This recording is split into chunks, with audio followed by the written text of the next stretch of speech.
Number 10. Steel Cage Match Main Event. At WrestleMania 2, Hulkamania ran wild as Hulk Hogan defended the WWE Championship against King Kong Bundy in a steel cage match. At the time, there hadn't been many high-profile steel cage matches, so this felt extra special to main event WrestleMania. In today's wrestling landscape, the steel cage match means a lot less now, and it would feel too small of a stipulation to main event WrestleMania. A Hell in a Cell match would be more likely to fit the main event, however the cell has only featured on the undercard of WrestleMania. Steel cage matches at WrestleMania are quite rare, but wrestling fans can be sure that they won't see one again in the main event. Number 9. A match between two announcers. In what is considered as being the worst match in WrestleMania history, Michael Cole faced off against Jerry Lawler at WrestleMania 27. Since this match happened, announcers haven't been featured as a big part of WWE storylines, aside from the likes of Pat McAfee.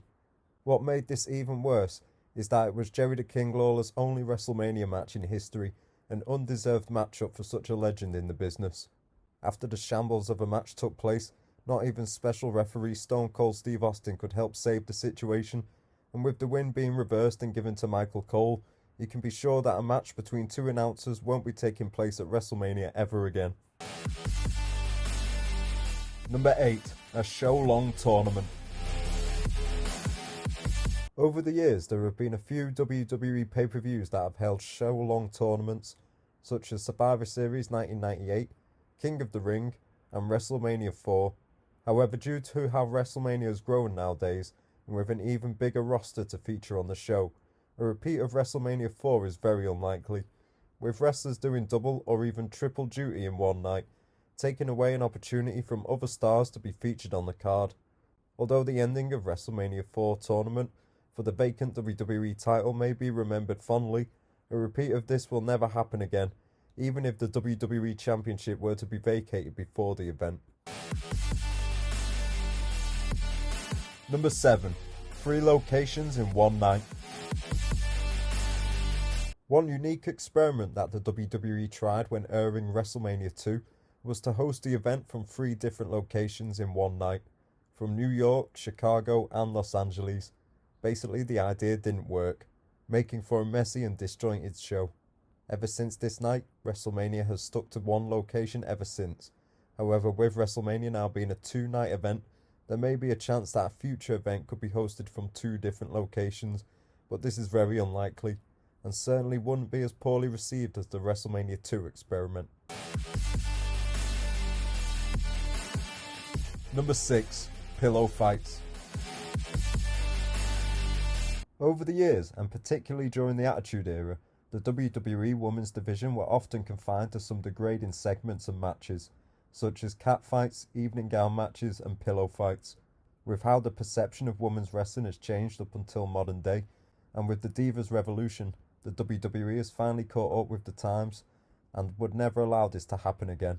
The women stars of today's WWE are now treated on the same level as the male stars, with wrestlers like Becky Lynch, Charlotte Flair, and Bianca Belair, to name a few. Nowadays, wrestling fans expect at least one of the 2 nights of WrestleMania to be headlined by a women's world title match. After all, imagine if Becky Lynch had become the first ever dual women's champion by slapping Ronda Rousey with a pillow. Number 5. Madison Square Garden. In many ways, Madison Square Garden is the unofficial home of WrestleMania, hosting the 1st, 10th, and 20th events. At this point though, WrestleMania is too huge of an event to cut back and scale down the size of the audience.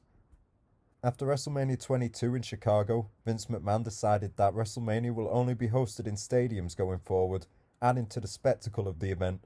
WrestleMania is now a worldwide phenomenon that attracts tens of thousands of people to it each year, with cities bidding to host the event, so WWE will be losing a lot of money by downsizing, even if it will be a lovely nostalgic trip to once again host a WrestleMania at Madison Square Garden.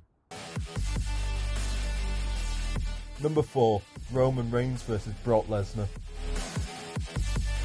There have been only a few matches that have had a trilogy at WrestleMania, and Roman Reigns vs Brock Lesnar is one of them. Even though this has been WWE's favourite match to book over recent years, The feud is now firmly over with. Their last WrestleMania match was for both the WWE and Universal titles, making it difficult to top in terms of what's at stake.